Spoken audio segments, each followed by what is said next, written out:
Hello students, हमारे YouTube channel science platform में आपका स्वागत है। आज की इस वीडियो में हम पढ़ेंगे एनसीईआरटी विज्ञान कक्षा 7। इस वीडियो में विज्ञान के अध्याय 3 अर्थात रेशों से वस्त्र तक के अभ्यास के सभी प्रश्नों का उत्तर लिखेंगे। अभ्यास में दिए गए सभी प्रश्नों को हम इस वीडियो में बारीकी से समझेंगे और उन सभी प्रश्नों का उत्तर लिखेंगे। इस प्रकार यह वीडियो आपके लिए बहुत ही महत्वपूर्ण होने वाली है। इस वीडियो को आप लास्ट तक जरूर देखें। तो आइए वीडियो हम शुरू करते हैं। सबसे पहले हम देखेंगे अभ्यास का प्रश्न संख्या 1। इस प्रश्न में लिखा गया है, संभवतः आपने नर्सरी कक्षा में निम्नलिखित पंक्तियां पढ़ी होंगी। पहला पंक्ति दिया गया है, baa baa black sheep have you any wool. दूसरा पंक्ति दिया गया है, Mary had a little lamb whose fleece was white as snow. इसी प्रश्न में आगे लिखा गया है, ऊपर लिखी पंक्तियों के आधार पर यह बताइए कि पहला प्रश्न दिया गया है, ब्लैक शिप यानी काली भेड़ के किन भागों में ऊन होती है। इस प्रश्न का उत्तर हम लिखेंगे, ब्लैक शिप यानी काली भेड़ के दाढ़ी एवं त्वचा पर बालों की पतली परत से ऊन की प्राप्ति होती है। जो ब्लैक शिप होते हैं यानी जो काली भेड़ होते हैं, उनकी दाढ़ी से एवं त्वचा में उगने वाले बालों की पतली परत से ऊन प्राप्त किया जाता है। इसी प्रश्न में अगला प्रश्न पूछा गया है, मेमने यानी लैम्ब के सफेद रोमों का क्या तात्पर्य है। इस प्रश्न का उत्तर हम लिखेंगे, मेमने यानी लैम्ब के सफेद रोमों का मतलब मेमने की त्वचा के सफेद बाल होते हैं। इस प्रकार पहले प्रश्न में 1 नंबर प्रश्न और 2 नंबर प्रश्न का उत्तर हमने लिख लिया। अब हम देखेंगे प्रश्न संख्या 2। अभ्यास के प्रश्न संख्या 2 में पूछा गया है, रेशम कीट 1 नंबर में है कैटरपिलर और दूसरे नंबर में है लार्वा है। सही विकल्प चुनिए। पहला विकल्प दिया गया है केवल अ, दूसरा विकल्प है केवल ब, तीसरा विकल्प है अ और ब और अंतिम विकल्प दिया गया है न ही अ और न ही ब। देखिए इस प्रश्न में क्या है ये हमें समझना है। जो रेशम कीट होते हैं, जो मादा रेशम कीट होते हैं, ये अंडे देती हैं और इन अंडों से कुछ दिनों के पश्चात लार्वा निकल आते हैं। इन लार्वा को कैटरपिलर भी कहा जाता है, रेशम कीट भी कहा जाता है और लार्वा भी कहा जाता है। यानी जो रेशम कीट होते हैं ये कैटरपिलर भी हो सकते हैं और लार्वा भी हो सकते हैं। इस प्रकार इस प्रश्न का सही जवाब होगा ऑप्शन ग, यानी रेशम कीट जो होते हैं वह कैटरपिलर भी हो सकते हैं और लार्वा भी हो सकते हैं। अब आइए आगे बढ़ते हैं और देखते हैं अभ्यास का प्रश्न संख्या 3। इसमें पूछा गया है, निम्नलिखित में से किससे ऊन प्राप्त नहीं होती। पहला ऑप्शन दिया गया है याक, दूसरा है ऊंट, तीसरा ऑप्शन है बकरी और चौथा ऑप्शन दिया गया है घने बालों वाला कुत्ता। इन 4 ऑप्शन में से ऐसे कौन से जंतु हैं जिनसे ऊन प्राप्त नहीं किया जाता है। सही जवाब होगा घने बालों वाला कुत्ता, क्योंकि घने बालों वाला कुत्ता के शरीर से ऊन प्राप्त नहीं किया जाता है, जबकि याक, ऊंट और बकरी के बालों से ऊन की प्राप्ति होती है। अगला है प्रश्न संख्या 4। इसमें पूछा गया है, निम्नलिखित शब्दों का क्या अर्थ है।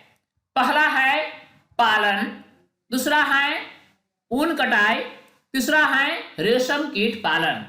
इसमें हमें इन शब्दों का सही अर्थ बताना है। पालन क्या है, ऊन कटाई क्या है और रेशम कीट पालन क्या है। अब आइए एक एक करके हम उत्तर लिखते हैं। सबसे पहले हम पालन शब्द का सही अर्थ जानेंगे और इसका उत्तर लिखेंगे।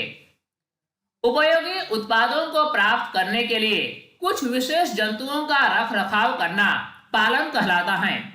जब हम अपनी आवश्यकताओं की पूर्ति हेतु कुछ विशेष प्रकार के जंतुओं का रख रखाव करते हैं ताकि हमें उपयोगी उत्पाद प्राप्त हो, तो इस क्रिया को पालन कहा जाता है। जैसे कि मधुमक्खी पालन, मत्स्य पालन, मुर्गी पालन इत्यादि। मधुमक्खी का पालन हम करते हैं मधु और मोम प्राप्त करने के लिए। इसी प्रकार मत्स्य पालन करते हैं मछली उत्पादन के लिए, मुर्गी पालन करते हैं मांस और अंडे के लिए। इसी प्रकार जब किसी विशेष जंतु का रखरखाव किया जाता है उपयोगी उत्पादों को प्राप्त करने के लिए, तो इसे पालन कहा जाता है। अगला है ऊन कटाई। ऊन कटाई का सही अर्थ क्या है? इसका उत्तर हम लिखेंगे, ऊन प्राप्त करने के लिए कुछ विशेष पशुओं जैसे भेड़, बकरी या आदि के त्वचा से बालों को उतारना ऊन कटाई कहलाता है। जब हम ऊन प्राप्त करते हैं तो कुछ विशेष जंतुएं जैसे कि भेड़, बकरी या ऊंट इत्यादि, इन सभी जंतुओं के शरीर में जो बाल होते हैं उसको काटा जाता है। तो इस प्रकार त्वचा के साथ बालों को उतारने की जो क्रिया होती है इसे ऊन कटाई कहा जाता है। अब अगला है रेशम कीट पालन। रेशम कीट पालन का सही अर्थ क्या है? इसका उत्तर हम लिखेंगे, रेशम प्राप्त करने के लिए रेशम के कीटों को पालना रेशम कीट पालन यानी सेरीकल्चर कहलाता है। जब हमें रेशम प्राप्त करना होता है तो हम रेशम कीट का पालन करते हैं। इस प्रकार रेशम प्राप्त करने के लिए रेशम कीट के पालन की जो क्रिया होती है इसी को ही रेशम कीट पालन कहा जाता है। इसे सेरीकल्चर भी कहा जाता है। अब अगला है प्रश्न संख्या 5। ऊन के संसाधन के विभिन्न चरणों के क्रम में कुछ चरण नीचे दिए गए हैं। शेष चरणों को उनके सही क्रम में लिखिए। प्रश्न में दिया गया है ऊन कटाई, खाली स्थान, छटाई, खाली स्थान, खाली स्थान और खाली स्थान। अब हमें इन खाली स्थानों को सही शब्दों से भरना है। प्रश्न में यह बताया जा रहा है कि ऊन के संसाधन के विभिन्न चरण कौन कौन से हैं, इनको सही क्रम में हमें सजाना है। ऊन प्राप्त करने के लिए सबसे पहले ऊन की कटाई की जाती है। जिस जंतु से ऊन प्राप्त किया जाना होता है उस जंतु के शरीर से बालों को उतारा जाता है, जिससे ऊन कटाई कहा जाता है। यह प्रथम चरण होता है। उसके बाद का चरण है अभिमार्जन। इसमें क्या किया जाता है, काटे गए बालों को टंकियों में डालकर अच्छी तरह से धोया जाता है ताकि उसमें धूल, गर्दा, मिट्टी जो भी है वह आसानी से निकल जाए। इसके बाद का चरण है छटाई। इसमें विभिन्न गठन वाले बालों को छांटा जाता है ताकि उसे अलग अलग किया जा सके।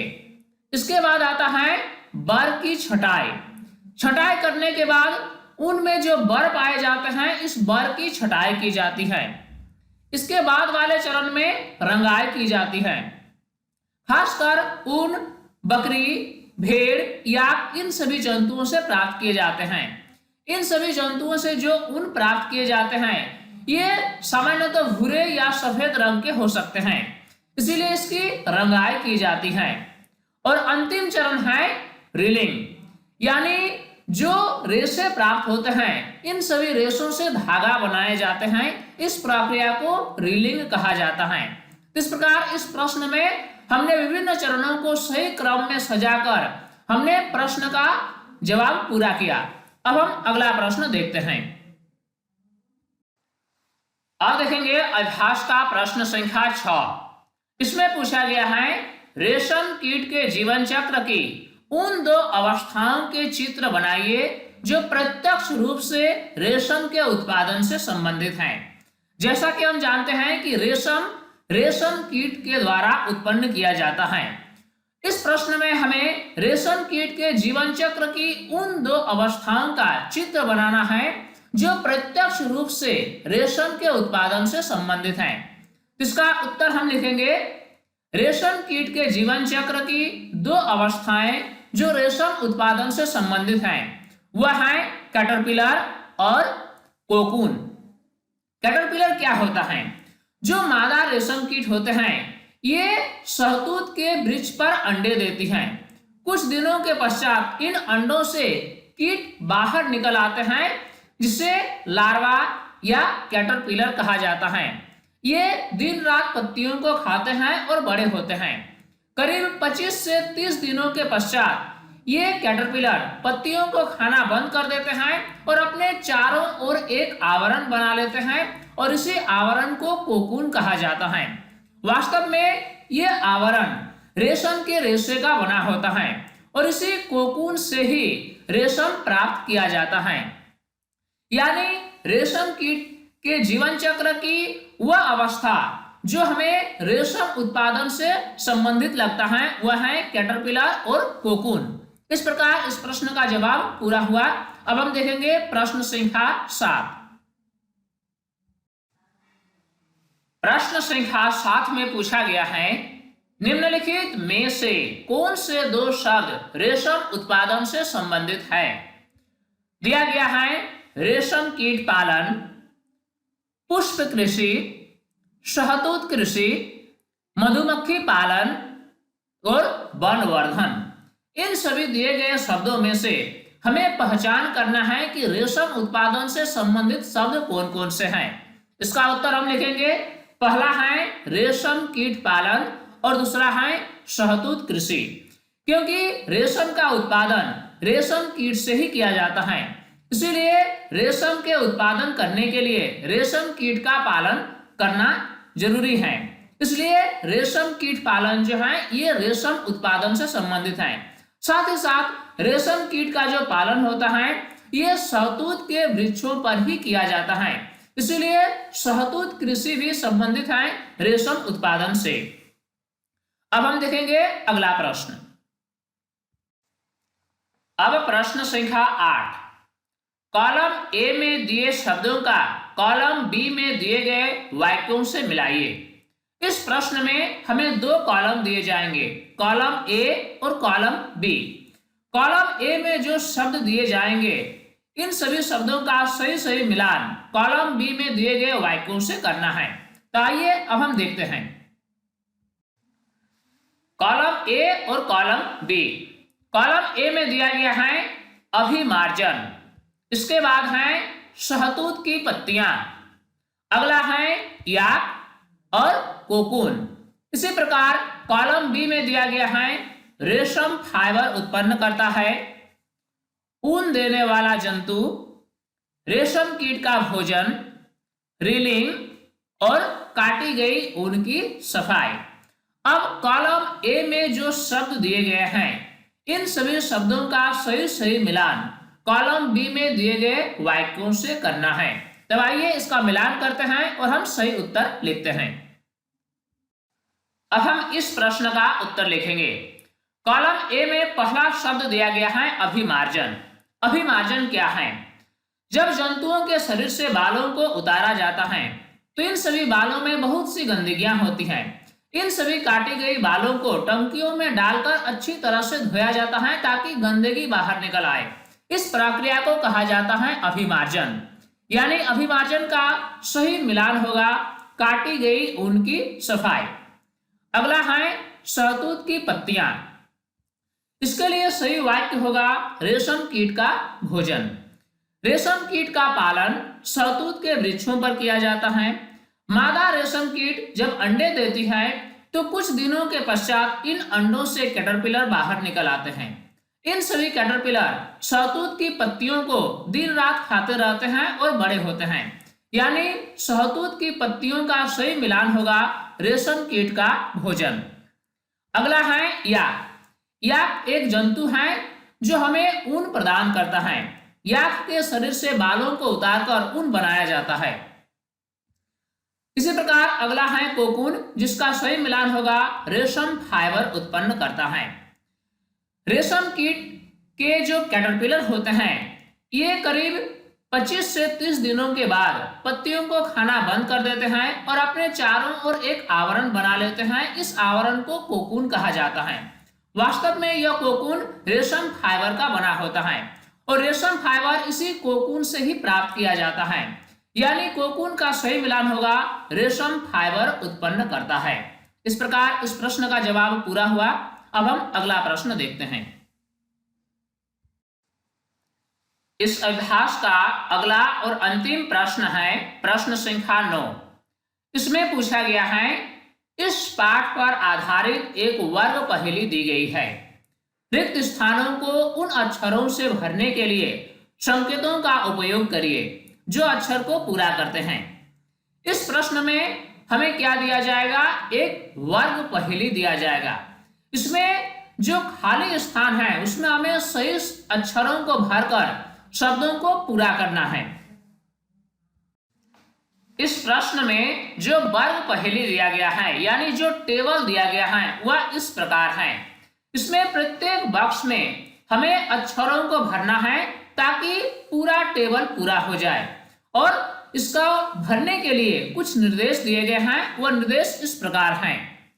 पहला है सीधे, यानी जब हम अक्षरों को भरेंगे बाईं से दाईं ओर तो हमें कौन कौन से निर्देश का पालन करना है। पहला है 2 नंबर, यानी जैसा कि आप वर्ग पहेली में देख सकते हैं 2 नंबर किसी खास जगह पर लिखा गया है। अब हमें 2 नंबर वाले लाइन में जितने भी बॉक्स हैं उसमें सही अक्षरों को भरना है।